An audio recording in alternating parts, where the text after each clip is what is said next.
approve the minutes. Oh, sorry. Thanks, Rachel. Lynn made a motion to approve the minutes.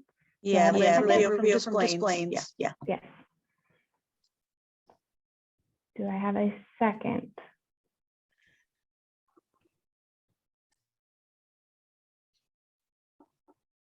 Second of Kit from Crystal Lake. Okay, minutes are approved as written, and we can move on to our first item. It is a presentation from Nancy George from Rails. Welcome, Nancy. I'm going to mute myself and turn off my camera so you can go ahead and get started. Thank you, Sarah. Let me share my screen.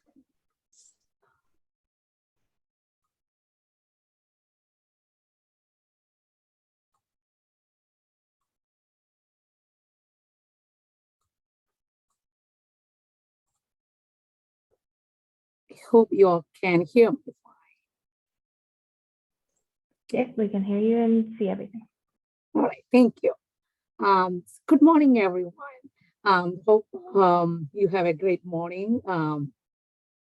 Today, I'm going to talk to you about the Word Language Cataloging Services program from Rails. My name is Nancy George. I am Rails Cataloging Services Coordinator. First of all, I wanted to thank you, CCS, for giving me this opportunity.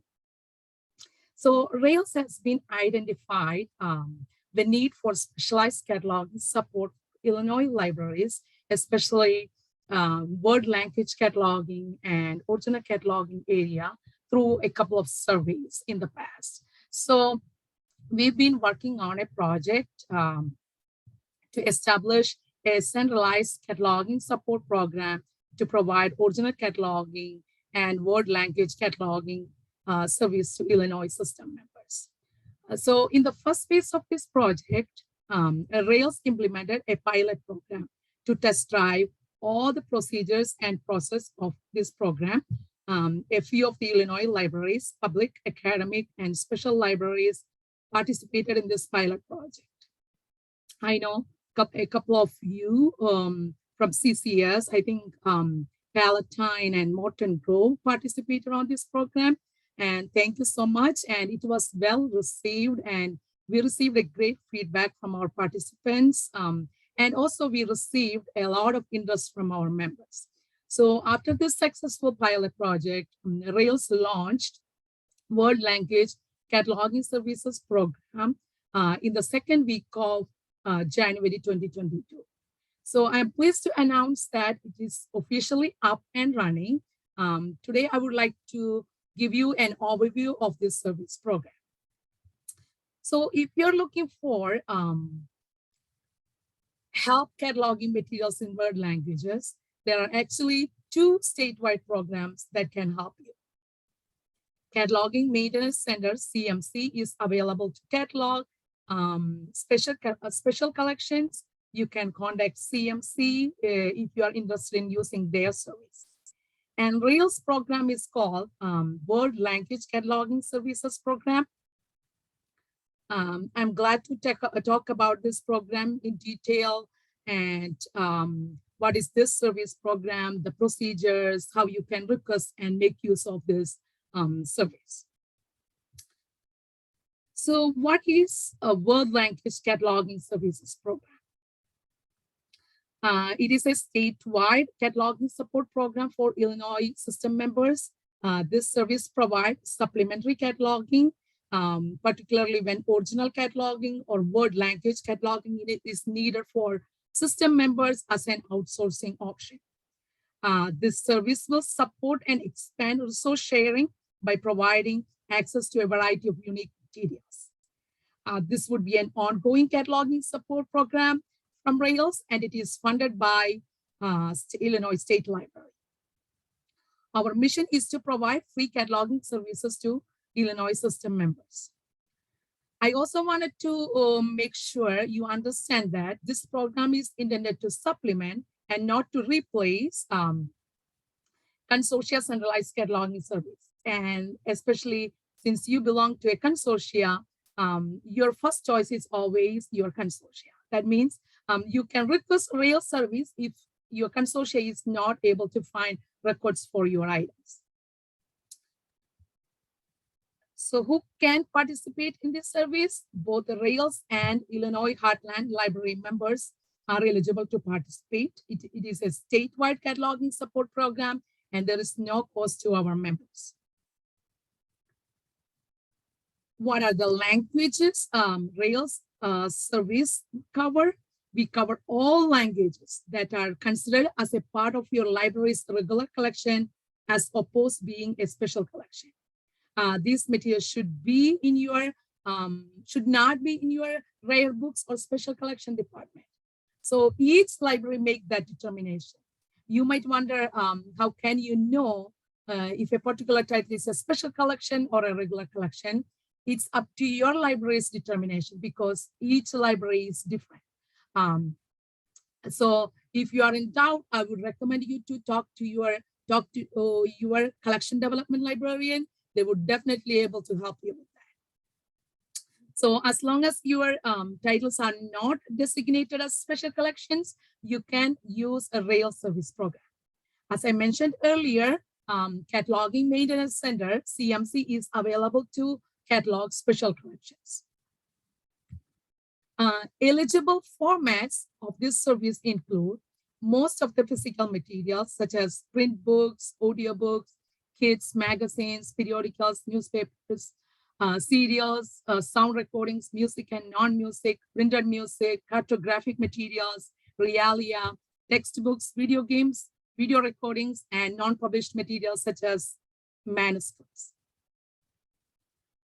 Not eligible formats are most of the electronic resources such as ebooks, e-audiobooks, streaming videos, locally created e-resources, local resources and genealogy, Braille materials, and digital collections. You can contact CMC for locally created e-resources and genealogy and local materials, Braille, and digital collections. They would be able to help you with that. How you can request this service? Libraries can send us physical copies, physical items, photocopies, PDF files of items to be cataloged. We understand that some of the materials may not be able to leave your library, so we can catalog from surrogates, that is photocopies, scans, or images, rather than shipping the original items. If you're sending us surrogates, you should follow guidelines when preparing your materials. You can find all the guidelines how to prepare the materials when you send us surrogates. You can find it, all of those specifications on our website. So the first procedure, when a member library sends us materials to Rails, first you have to use an online cataloging request form to submit each cataloging request. This online form indicates items cataloging specifications. Once you submit this form, you will receive an email. You have to enclose a printout of that email with the item to be cataloged. Then you can send those materials to Rails by regional equation. If you are using surrogates, you don't have to send me the original item. You can just send me an email. And for both ways, either physical materials or surrogate, you have to log into Rails website using your L2 credentials to submit this form. If you prefer to send me the physical materials, you can use Rails delivery for this. So if you Rails delivery prefer to use Rails label rather than using ILDS label, you could use ILDS label as long as you label them correctly. Otherwise, the material will be misrouted to somewhere else. This happened last month, so make sure you use Rails delivery label rather than using ILDS label. I can explain to you how I am going to catalog your materials. So when we receive the materials from you, we will make sure that the enclosed printout will match the materials you send it to us, and then we will start cataloging process. So before pursuing original cataloging, I will first search the OCLC connection for copy cataloging. If we found a record, we will enhance the record and make it into a full level bibliographic record. If there is no existing MARC record found, we will create an original bibliographic record and will provide you a full level bibliographic record. If I am not an expert in language or format, we will outsource the cataloging. Our outsourcing vendor is Backstage Library Works. You don't need to worry about anything about the cost of outsourcing. Rails will cover all those costs. So libraries can request different classification systems, classification numbers such as LC or Dewey, depending upon your classification scheme and other cataloging elements. We provide Library of Congress, MESH, BISAC, and CS subject heading, depending upon your institution's use. There are some guidelines you have to follow when you request the service. So all materials must be properly stamped with your institution stamp.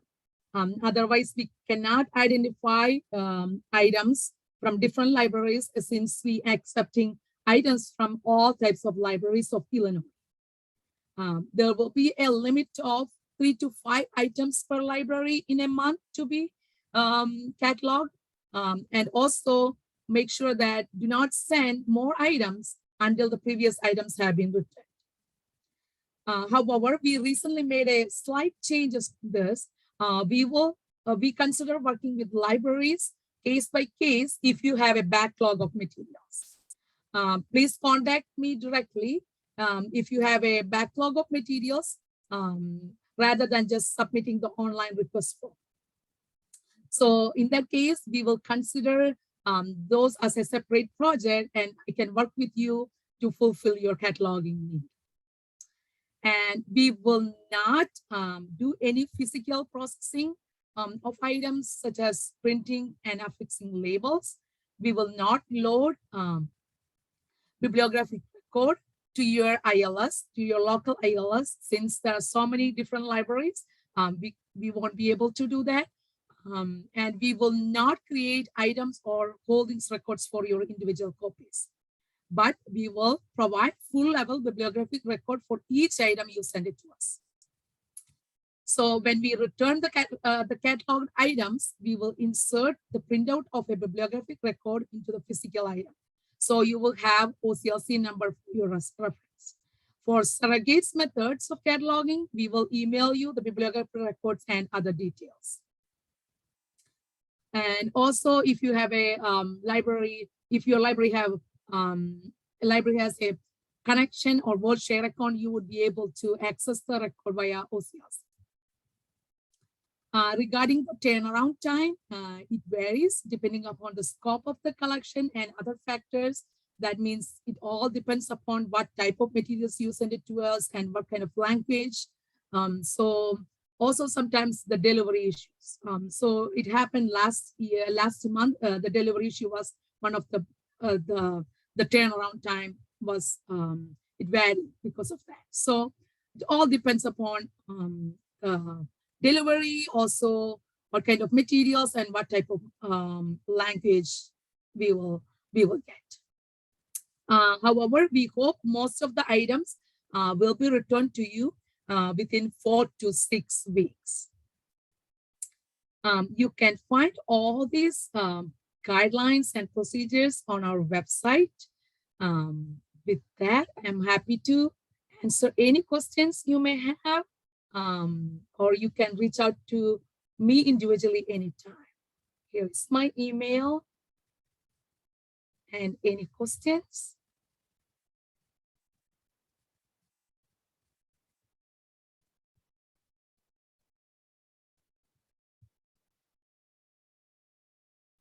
Thank you, Sarah.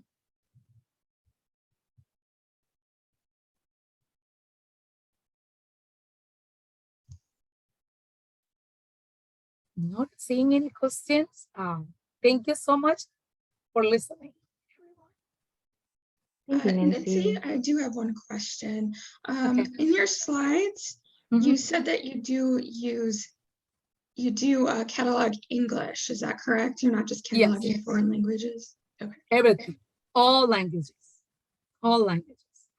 As long as your items are not belong to special collections or rare book collections, we will catalog all the materials. Yeah.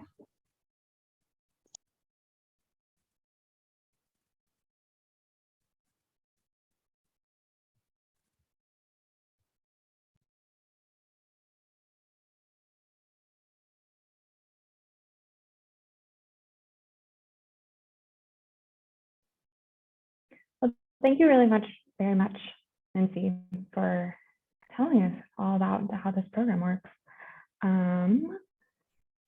No one has any last minute questions.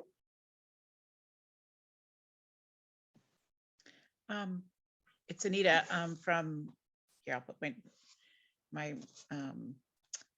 it's Anita from Lake Villa. I had a question about, is there a way that we might set up like a profile for CCS cataloging within that's Rails foreign language cataloging? So we could just say, to the CCS standards, and you would know what that would be, like as a group. That's a great question. We haven't thought about that. We would be able to do that. Yeah, I can work with CCS if libraries are interested in that way. We would be definitely able to make that work. Okay, thanks. Yeah. And then Contact Rachel if any libraries are interested in that way, and we can set up that. Yeah. Okay, great. Okay. One other question. What was I thinking? If we do foreign language DVDs, they have obviously all your cataloging is going to be in English, but you'll also include subject headings in the other language, the other principal language, maybe, if that's. Yeah. What you have to do is, when you request the cataloging request, that form, it has a note section. It says, do you have any other cataloging requests? So you can say, okay, I need foreign language subject headings. So you can request that. So if we are not able to provide, I will let you know, but most of them we will be able to. That's great. That's especially for, the non-Romanized alphabet languages. That's really difficult for original things. And then what else was I going to ask? One more thing. It's out of my brain. Too early in the morning, not enough coffee. What can I say? Thanks, Nancy. Yeah, you can contact me individually anytime. I will be answer to any questions you may have. Okay, thanks. Thank you.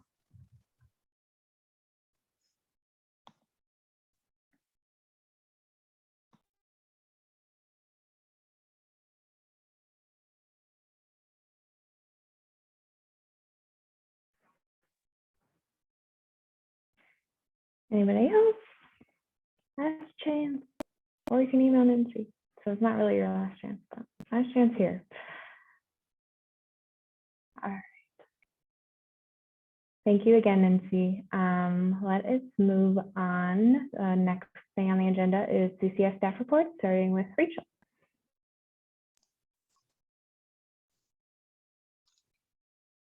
Good morning, everyone. This week I did send out the packet that included a detailed staff report. And so I do hope that everyone had a chance to read it, but today I will be highlighting some of the important points from that report, and then you can ask any questions that you have, and you can refer to that report after the meeting for more information. The training for the 7.1 upgrade will be focused on acquisitions. Spine labels have been added to LEAP, so I will be creating a document on it and a video, but I won't be having a live session for spine labels yet. I will be waiting for the 7.2 upgrade to add more serials training. However, additional training on cataloging will be added to the schedule when deduplication is fully functional. Many staff have sent us questions about the OCLC holdings update emails that they sent out to all of their members. CCS does update holdings with OHM every month. However, the author from OCLC could be beneficial for removing inaccurate holdings. CCS does plan to update the holdings for the whole consortium at one time, and we will update everyone when we have more information on the timeline. However, we do have to work with SWAN because they are in charge of OHM in order to coordinate the efforts. The update for the Catalogers Wiki has been completed and pages have been updated. Of note is the update to the immigration page, which now includes information on the change to the illegal alien headings that Library of Congress has made, as well as the equivalent Spanish language heading for undocumented immigrants. CCS staff have completed the deduplication of records that can be easily identified, and record sets have been sent to libraries for them to review and deduplicate the records that they need to look at themselves. Are there any questions about the staff report? I have one for the OCLC project where they're going to remove inaccurate holdings. Are they also going to add any holdings that are missing? If they find any by chance that are missing, they would add them. However, because we do add them on a monthly basis through OHM, what OHM would be using is a file that they generate that's like a text file that they use as what they call it as a base file. So it technically shouldn't have anything that needs to be added because OHM has already added that information in. I'm mostly just asking because I'm doing the file of bib records that have no OCLC number. And I've been finding random books of ours, mostly older ones, that don't have holdings anymore for some reason. If you add an OCLC number to that record, that will then be sent to OHM for the next holdings load the next month.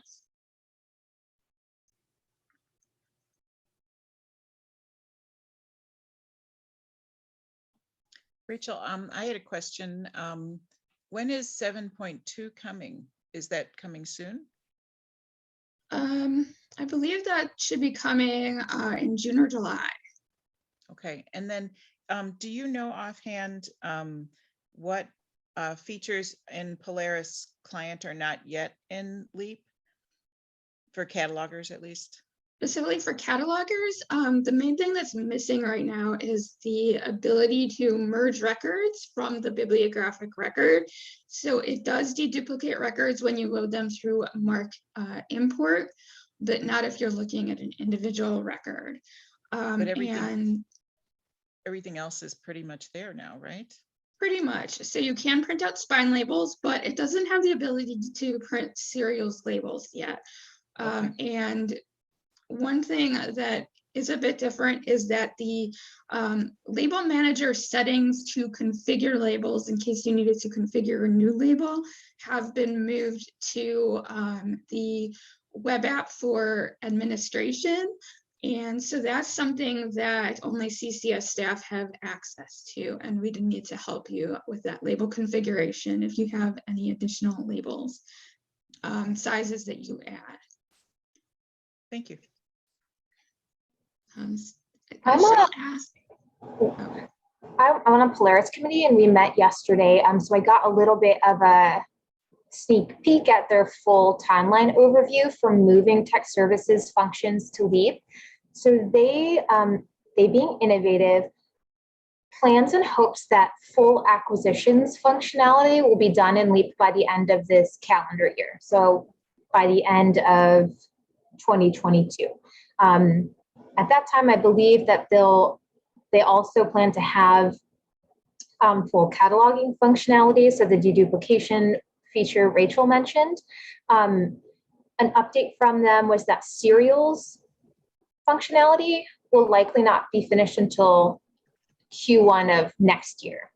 So that's sort of like the big picture plan for each of the different modules. So again, cataloging and acquisitions hopefully completed by the end of this year, and then serials looking to be fully functional and LEAP by Q1 of 2023. So that's their plan now. I know things can shift with development, but that kind of gives us a good overall timeline. Okay, thanks.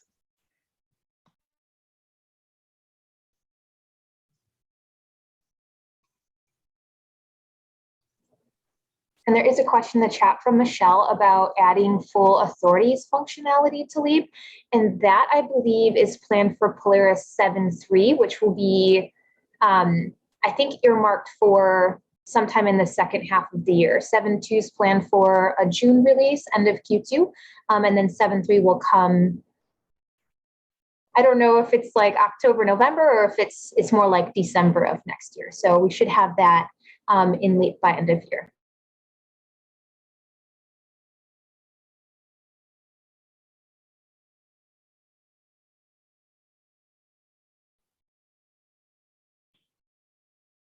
Any other questions for Rachel?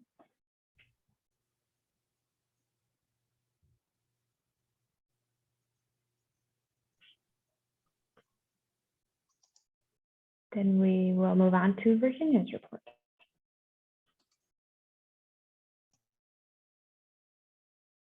Virginia, you're muted.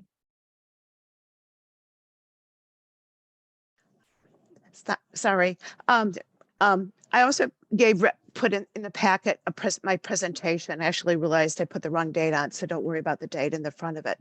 So I'll just talk. There really isn't that much going on. I did mention that we'll probably do Marchive next week. Hopefully, maybe probably Thursday. I'll be sending a batch of bibliographic records to Marchive next week.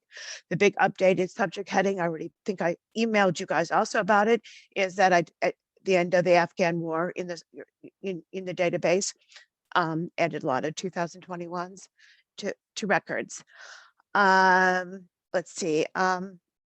Yeah, there's some other new subject headings that were also mentioned in the packet and also in that other email, including dogs clothing and Gotham City and things like that.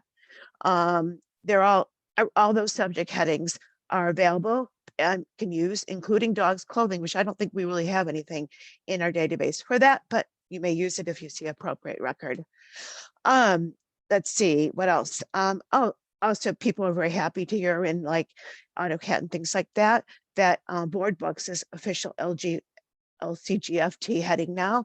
And so you can appropriately use it as it coded appropriately. Let's see. And the other stuff I was just going to mention was about that I'm doing some projects, including making sure more headings are linked properly, adding authority records, more and more once I can get the old guys get their authority records, cleaning up some TOM headings, so especially like projected media and non-musical headings, making their appropriate closer in TOMs, like audiobooks on CD or what you would call it, books and CD and things like that. I'm doing those and also doing some cleaning ups on genre headings and other things like that. Hopefully it'll help the database be a little bit easier to use. And also there's lots of going to be doing Access 360 libraries at Canopy. That's my big emphasis this week and next week too. So there'll be lots of new ones added and lots of old ones deleted. That's it. That's my project. That's my report. Anybody have any questions?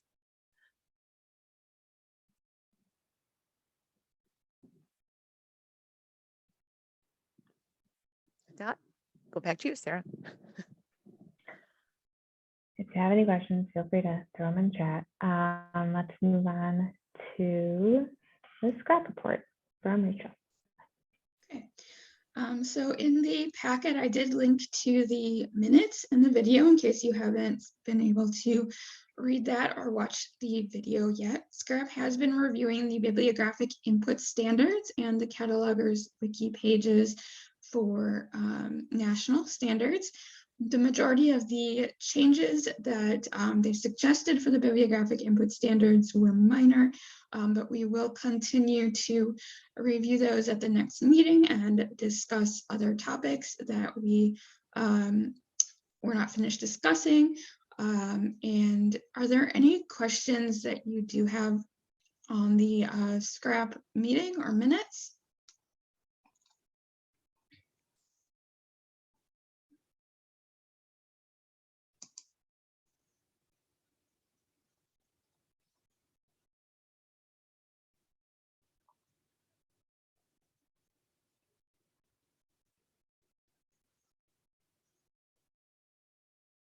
Okay, let's move on to the next thing.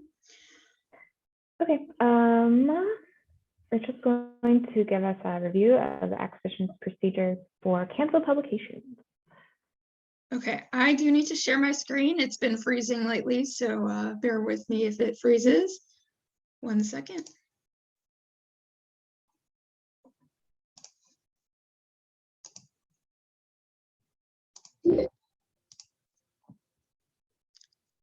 Okay, it looks like it hasn't frozen. Great.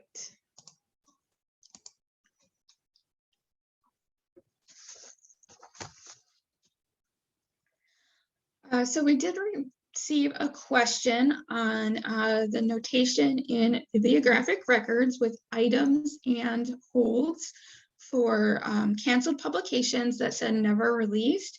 I did follow up on those with the acquisitions listserv.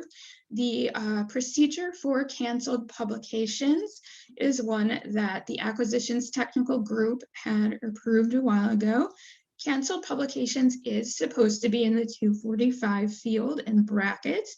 Acquisitions staff are supposed to contact the acquisitions listserv about the publication when they have identified that one has been canceled.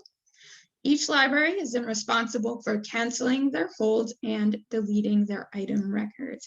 So if you do find any records that look like this or have variations on the word publication canceled, like never released, please do contact your acquisition staff so they can follow up on the record to follow the proper procedures for handling it. And if you do have any questions about records and think that they haven't been handled properly, feel free to contact the help desk and I can follow up on the issue and write to the acquisitions listserv for you as well. Are there any questions on this?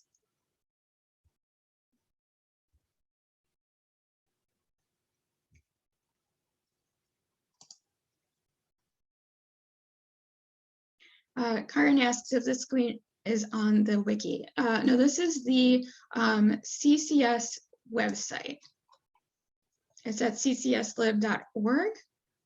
In the training section, so if you went to how to and then to acquisitions,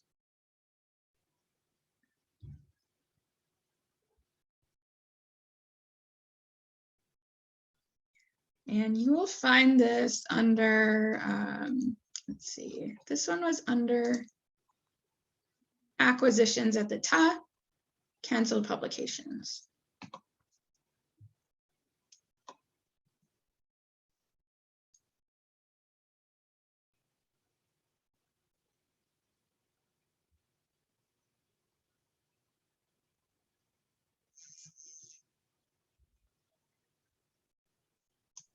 Are there any other questions? Rachel, I had a question. Is there any procedure for once something's canceled like that, that we take it out of the pack so patrons don't continue to place holds on it while we're trying to clean up those records? Yes. Once someone has deleted all of the item records and holds, we can delete the record. I believe Virginia regularly does delete records that have no items and holds. And we can make the bibliographic record not visible in the pack at that time. Okay, that would be a good idea. I 'Cause I only, think that oh. that happens sometimes, right? Where Yes. people just keep placing holds and then you can't get rid of your item.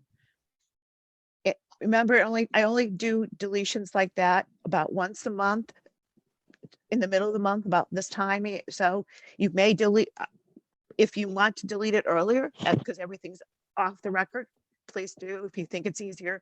So be less confusing for everybody. But if you, isn't there just a box we could just remove the bib record from the pack? So we Yeah, just you can. make it not visible. Yeah. Yeah, I mean, that could be added to, if the group and the acquisitions group think that makes sense, that could be added to the step. Is the first person who notices it's canceled could hide it if we think that makes sense. If the person who sends out the email saying it's canceled could also uncheck that box so it doesn't show up in the pack anymore, then Yes. patrons wouldn't find it and continue to place holds while we're trying to, clean up the record. I'll make sure And that get gets rid of it. added to the procedures. Okay, great, thanks.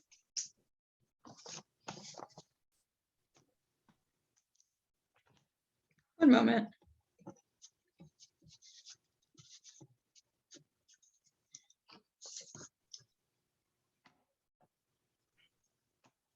Okay. So next thing on the agenda is the contents notes. Oh, we were gonna go to Becky first. Sorry. Oh, okay. Sorry. Okay. Uh, Becky wanted to discuss the Amazon corporate account. Go ahead, Becky. Yeah, I'll make this really quick. We received a letter from Amazon at the end of January saying that they're discontinuing the corporate revolving line of credit. And we order a lot of stuff from Amazon, and that's worked really well and easy for us. And I'm wondering just if other libraries have also been using it, and how they're going to change their procedures, if they're going to change their procedures. We're going to continue to order from Amazon, because once you unleash that, it's kind of hard to pull back from letting people order from Amazon. So I was just kind of wondering what other people were going to do, if anything.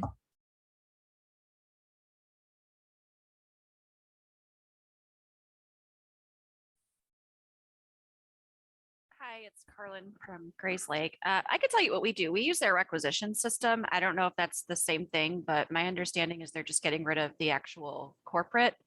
But we will do pay by invoice. They've let us set that up with their company. And then my department also buys the materials. So they will just send requisition requests for anything that's supplies or materials on Amazon. And then those go to the supervisors who can then do the approval through Amazon.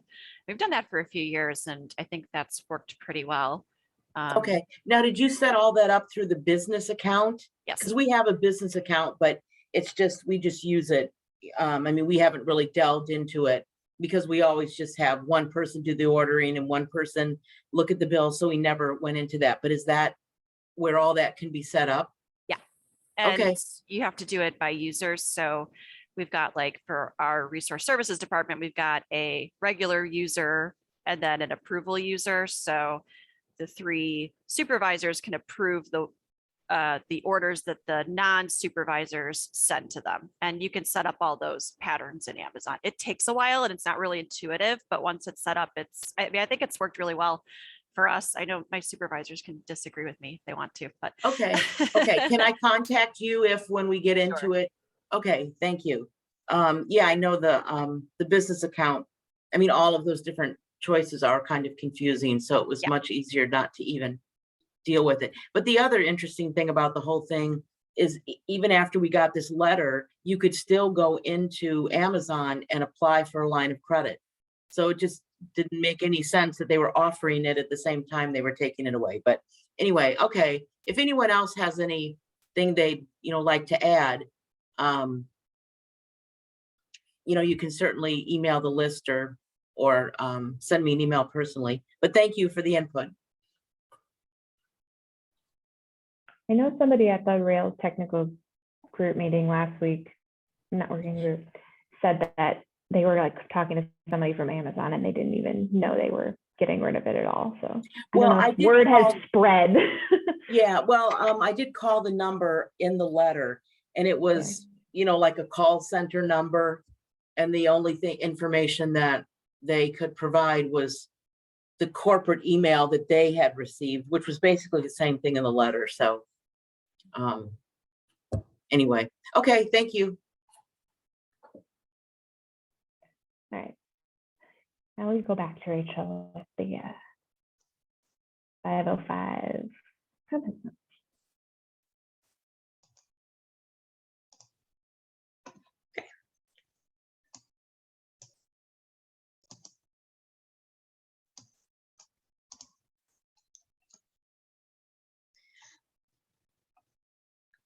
So a report has come in that there are a lot of contents notes that are not being enhanced. It is the local practice of CCS to use the enhanced format. And there is a link to this page in the packet. This means that the titles and statement of responsibility need to be in the subfield T and subfield R, as well as any other portions in additional subfields, like miscellaneous information should be in the subfield G. And so please do review the proper format of the 505 contents note. It does seem like it could be a lot to add to the records if you do it by hand, but if you do use OCLC connection, you do not have to do it by hand. The Zoom is getting in the way of changing pages. 1 second.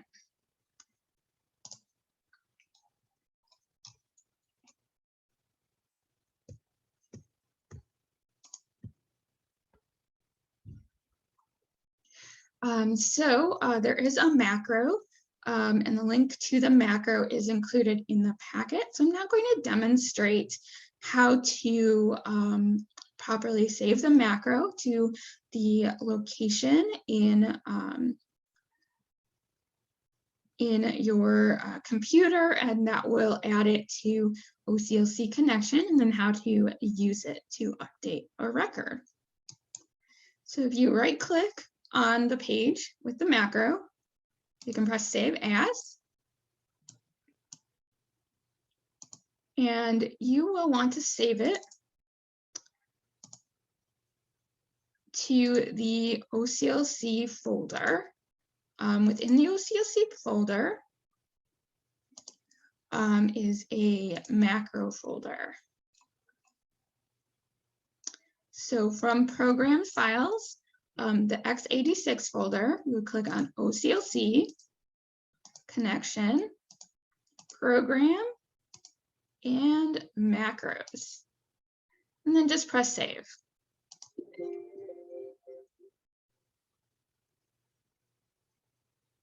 Oh, my administrator settings haven't been updated yet.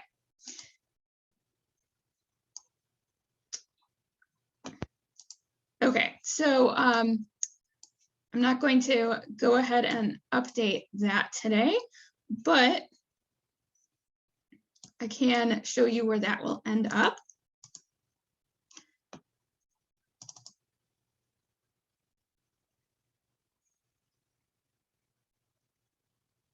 So once that has been saved to the proper folder,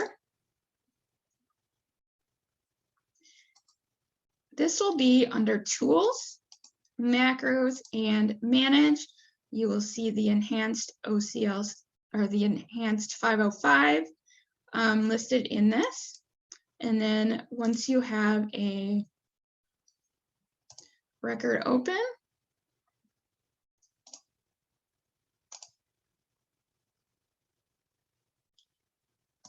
you would click on the macros, manage, and it didn't copy today because my administrator settings weren't set up properly. So I'll just use the export macro as an example. So you would click on the proper macro and press run, and that would update the record. If I had used the enhanced 505, it would enhance this by adding in the subfield T and subfield R to the record.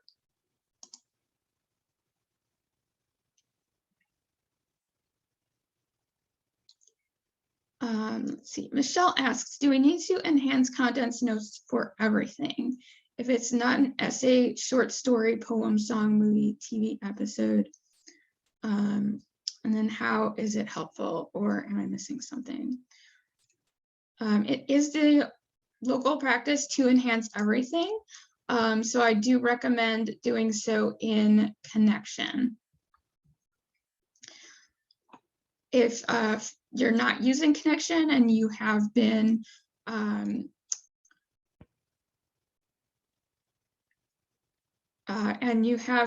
using the Z3950, you feel free to contact the help desk and I can help you out by enhancing it in connection for you. So these are the lists of contents notes that do require 505s. And that's for short story collections by multiple authors, plays, literary collections, fairy tales, song titles, Supreme Court cases, and collective biographies. So you are not required to add the 505 note for poetry, speeches or essays, excerpts, complete works. So I think the chapter titles would fall under that, like complete works. So it's really required for the anthologies. Long works like, extensive amounts of poetry are obviously not requiring the 505. Fake books, encyclopedias, miscellaneous works, and chapter headings.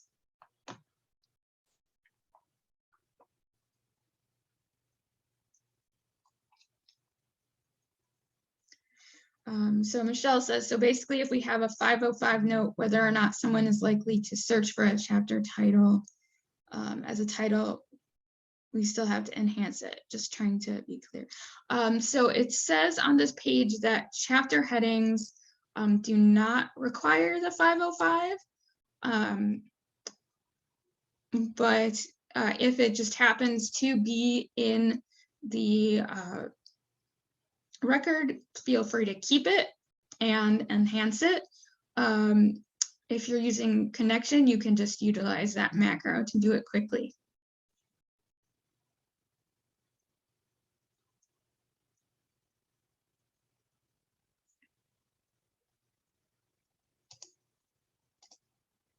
So this example here that I chose was one that's an anthology of short stories. So this one is where you would really be required to use the 505 because each story has a separate title and statement of responsibility.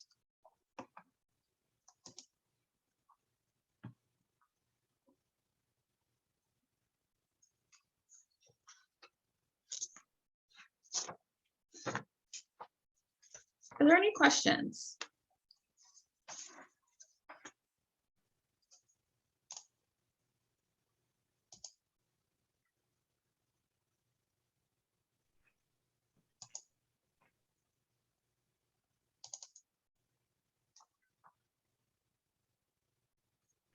If there's no questions, I see you're putting that client. Next, we're going to talk about SQL queries for, or the SQL query for PDR fibs with available items.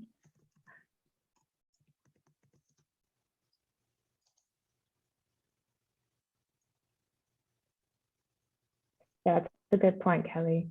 You will, if probably a lot of libraries, you'll need IT permission to add macros because you need to be an administrator. So if you don't currently have it installed, you will probably have to contact your IT to help you do that.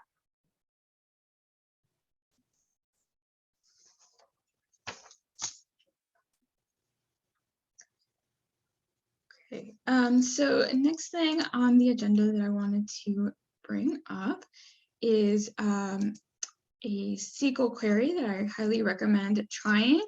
Recently, I checked it out and found that there were a number of records that were still PDRs or on order records that had items with a circulation status of available. So these records do need to be cleaned up. If you use the bibliographic find tool and then switch to the SQL mode, under open are the saved SQL queries. You can use the one that says PDR bibs by branch with available items. And then if you scroll down to the bottom, you will see this line that says assigned branch ID. This number needs to be changed to your library's number. The list of library numbers are on the library codes page in the catalogers wiki. So you can just change that and then press search.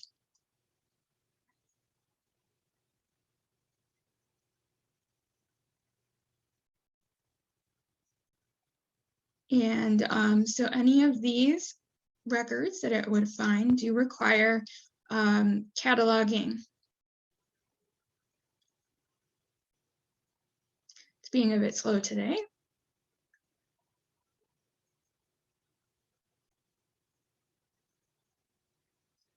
Okay, so it's only found 4 of these records for this library. But if I open it up, we can see that this record is checked out, but the PDR has not been cataloged yet.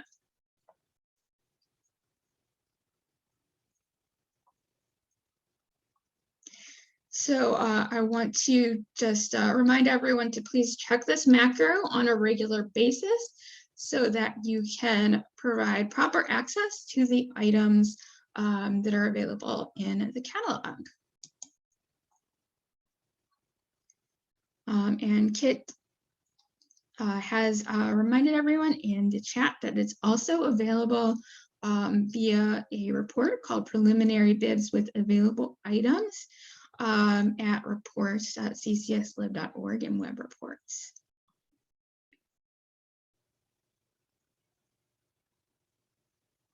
Related to the macros, Sandy said, depending on the macro, you can just highlight and copy the text, click on new macro and paste the text in and create the macro that way. Yes, you can do that within OCLC connection, and you won't need to update your administrator settings for that.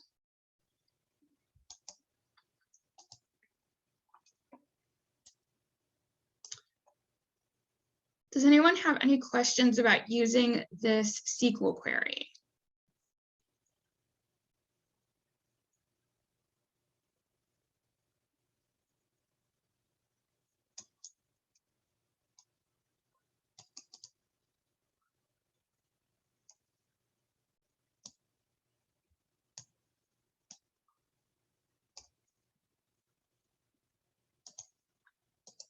So I wanted to just briefly demonstrate what Sandy describes. So I'm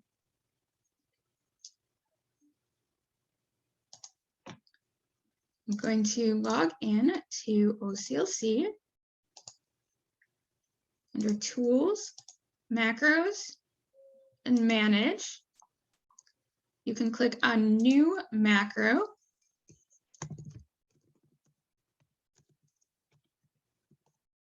Call it Enhanced 505.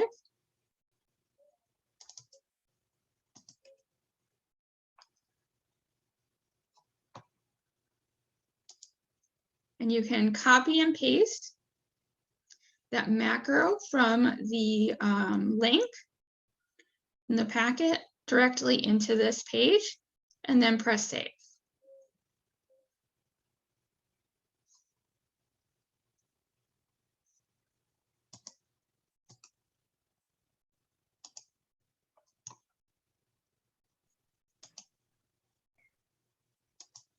Any other questions about macros or SQL or PDR bits?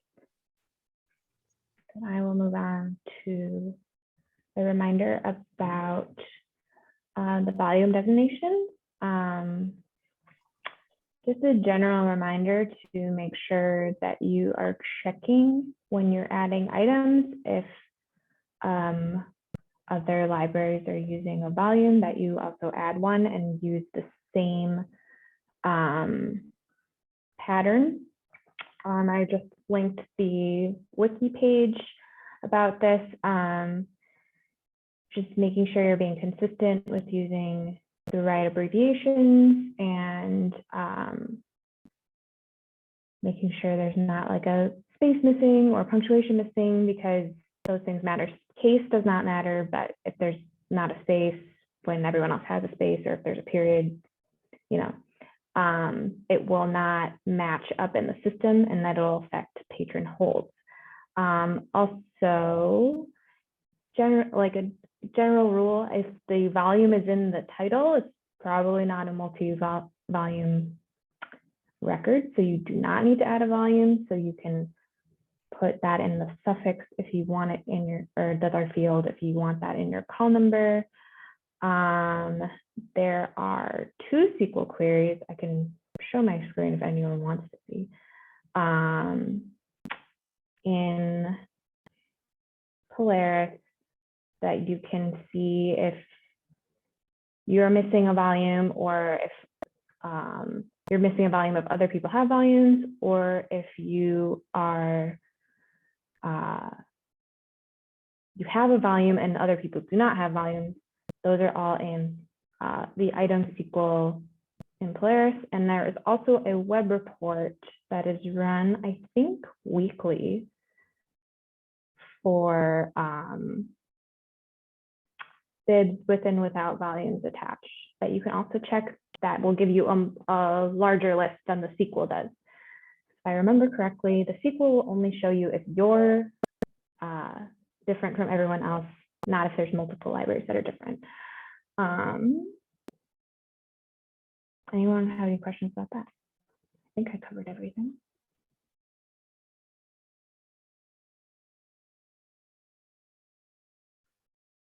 Yeah, and as Sandy pointed out, Mango frequently have titles that are title volume 1 or just title 1, and those are not multi-volume records, correct?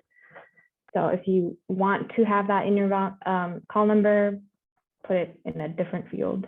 That's totally fine, but it does not need to go into the volume. Yes, and Kit's pointing out the SQL query will only find instances where your library is the sole outlier. So the web report is really good for finding everything. And it won't, and neither of those will show you if your volume is not consistent with other libraries. So I'm not sure what a good way to check that would be. If anyone has any suggestions, I think sometimes I'll just run like a simply report with their volumes and just check those, but that's not really very easy to do. There's a lot.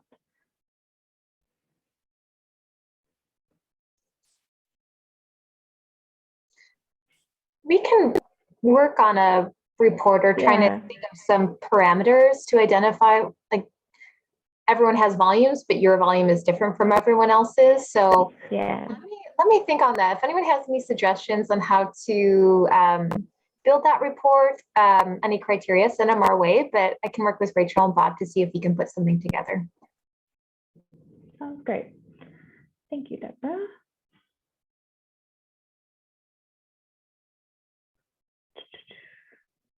Sandy's asking, how do we format the volume designation if the title is just title with a number? Do we add volume or just use the number? as someone who does not do books a lot, catalog books a lot, I am not sure. Does anyone know the answer to that?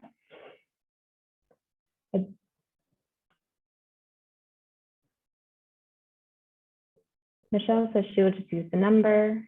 I think it's supposed to be kind of consistent with the item, if I remember correctly.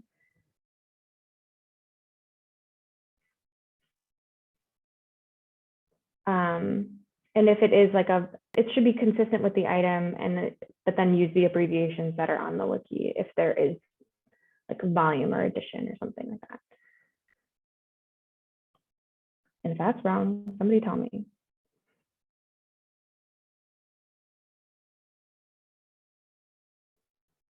Thank you, Michelle.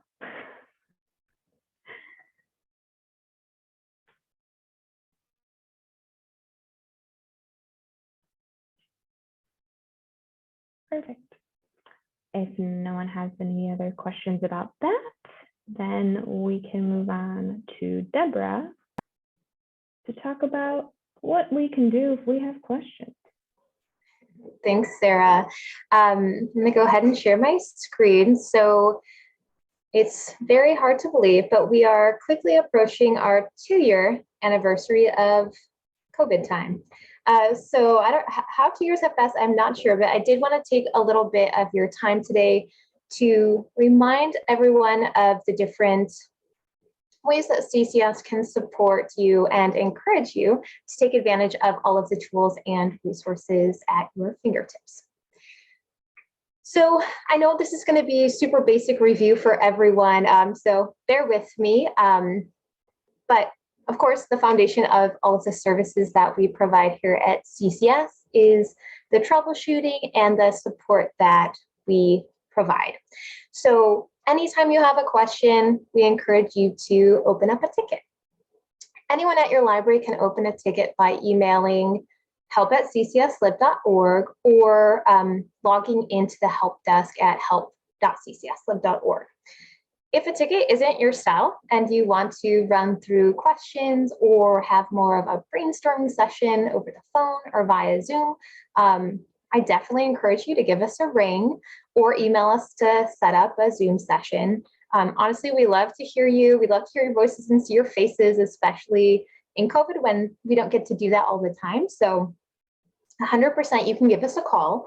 You can call the main CCS line, which would go to every staff member, whoever's fastest picks up the call. But you can also contact us individually at our direct numbers, which are on the CCS website. A reminder that we do provide emergency support as well.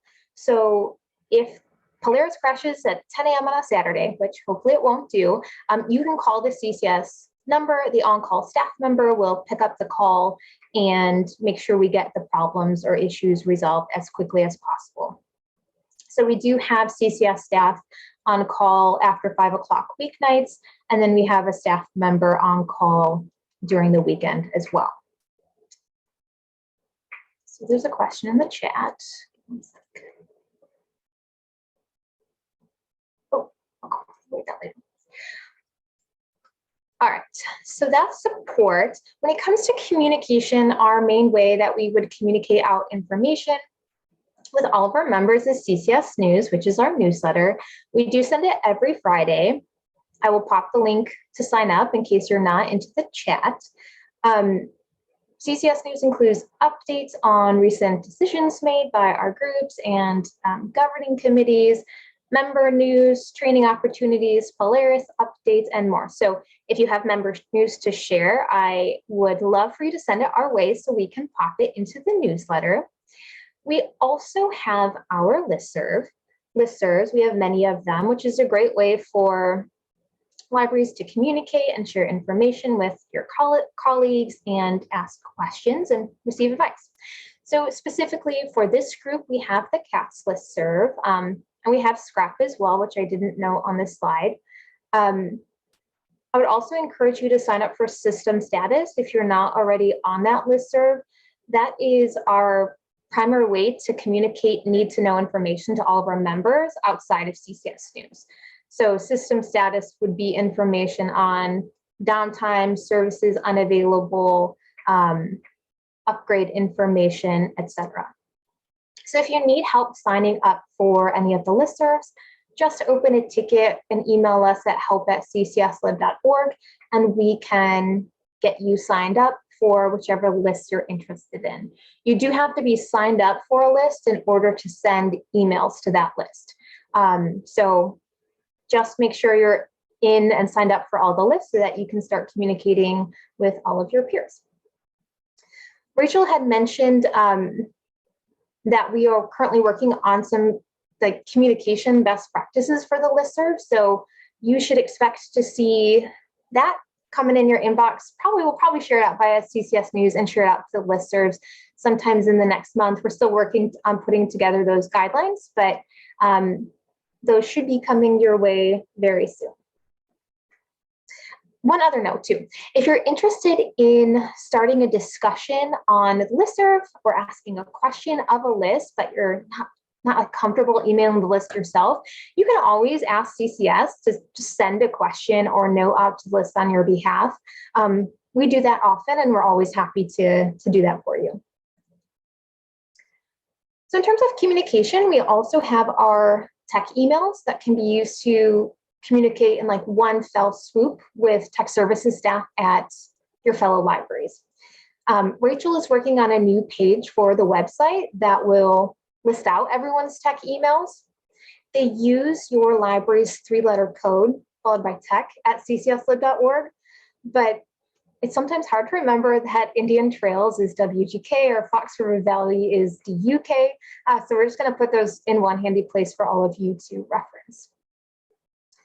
The page we'll be adding to the website will include not only every library's tech email, but it will also include some other information about that library, including whether or not they use the acquisitions module, or who their primary vendor is for purchasing of materials.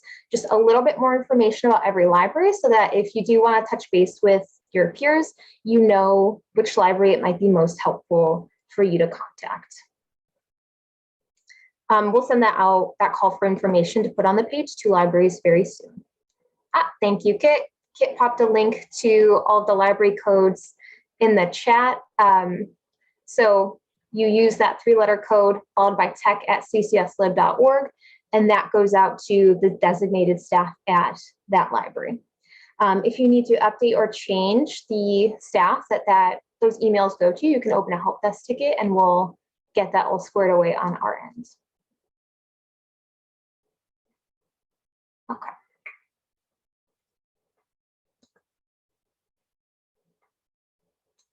All right. So then, did I skip a slide here? Hold on, guys. Help. Go back. All right, I was like, I know I missed talking about the website here. So as all of you know, we recently migrated over to a new website. So the new website houses our official CCS policies, all of our procedures and how-to documents, our online courses, and of course, our meeting and our training calendar. So as Rachel mentioned in her report, we're constantly adding and updating our documentation and our online courses. So if you have a suggestion on a new training page or a new online course that would be of use to you and your team, email us, email Rachel directly. You can email me or email the help desk. We do love to hear ways in which we could make our website and our materials more helpful for you. We want to make sure we're giving you what you need to be successful. The Catalogers Wiki is where you would find all of our local cataloging rules and practices. As Rachel mentioned, we recently finished migrating the wiki over to our new website server. So that's all done, and the wiki is all up to date. And then lastly, we have web reports. So like the website, you can log into web reports with your ELK to log in. Every staff member at a CCS library has access to that. You can favorite your reports so that they're easily accessible to you. And if you have a suggestion for a new report, Bob can whip one up in what seems like no time. So feel free to send suggestions and requests for new reports our way so that we can get you the info you need to make your day-to-day jobs a little bit easier.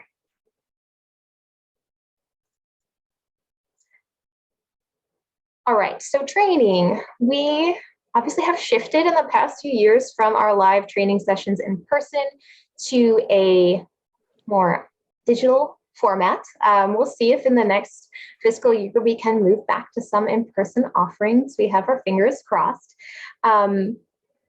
But we do provide online synchronous training sessions via Zoom. We've shifted, or we're working to shift our training courses to a quarterly schedule so that we're releasing them in chunks and kind of like a more spontaneous fashion.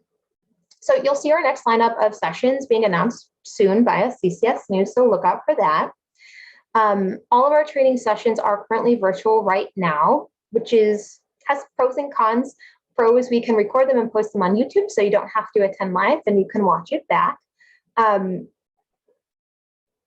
So you can find, again, a list of all of our training sessions on either L2 or the CCS calendar. Suggestions, as always, just let us know. We're happy to hear that feedback. We don't get much feedback on training and suggestions for training sessions. So if you have one, please let us know. One tool that we offer that not everyone takes advantage of, which I really want to hype up now, is our ability to offer one-on-one sessions for you. We love doing these, and it's so easy to set one up, especially now that we're more comfortable using Zoom. So if you want a customized session for you or for your team, let us know. Examples of sessions that we do regularly include new manager orientations, workflow discussions. We can offer you training on specific Polaris functionality, and more. So for example, I recently led a session with Round Lake to review different workflow options for deleting lost and withdrawn materials. So we spent an hour talking about the best workflow for them and different ways they can approach it. And it's just a really helpful way to just put heads together, get some one-on-one training, and help address your library's specific needs. Another example is Rachel recently led some acquisitions training for Grays Lake. So again, that's really helpful. You get one-on-one attention. You can specifically talk about your library and your workflow, and it's a really great tool available to you. So let us know if this is something you're interested in. And then lastly, our last big way to share information are tech and advisory groups. So our groups meet quarterly. They're currently virtual via Zoom. Again, the big question is, will we move back to in-person meetings? We hope so. They'll remain virtual through June, and then we'll see what our executive committee thinks about moving them back to in-person in the next fiscal year. So stay tuned for more info on that a little bit later in the spring. And the full meeting schedule of all the groups is available on our website and also on L2. So I know that was a long-winded walkthrough of hopefully things you already know, but it's always good to revisit that. And we're talking to all of our groups just to remind you of all the things that we're here to help you with. So reach out to us if you need assistance with anything, and we're happy to provide the services and training that your library is looking for.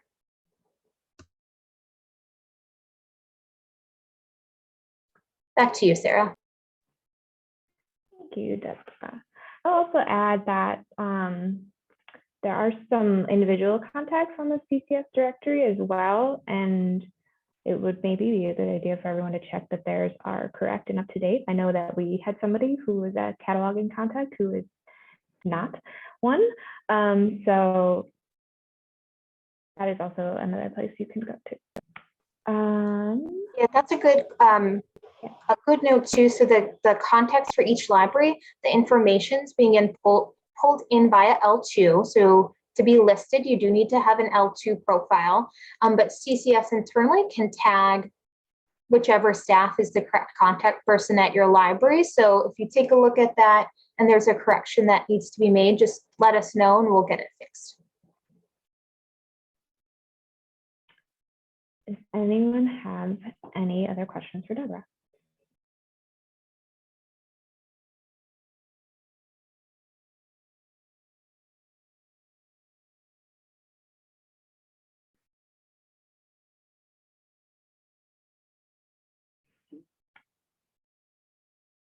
then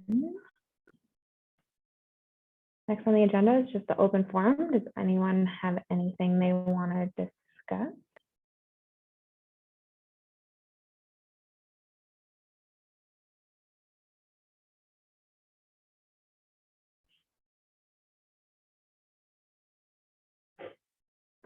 And I guess I can combine that too if anyone has any announcements as well.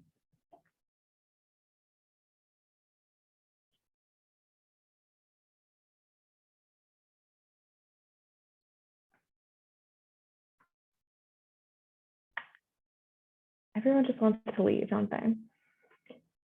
That's fine. That's fine too. If no one else has anything else. Yeah, it's miss seeing everyone in person too, Karen. All these new people who have come who I haven't even been able to meet in person, right? Yeah.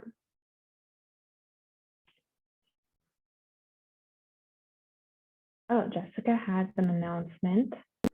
Wilmette has welcomed a new assistant manager / cataloger, Matt Womack, and a new cataloger, Carly Stott. Oh. Welcome to them if they are here. And even if they're not, welcome.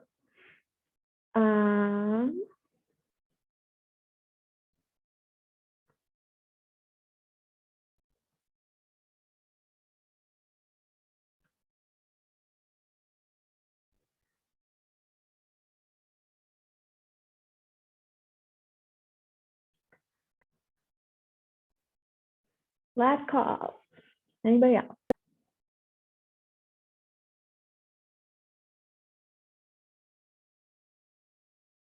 All right. Do I have a motion to adjourn?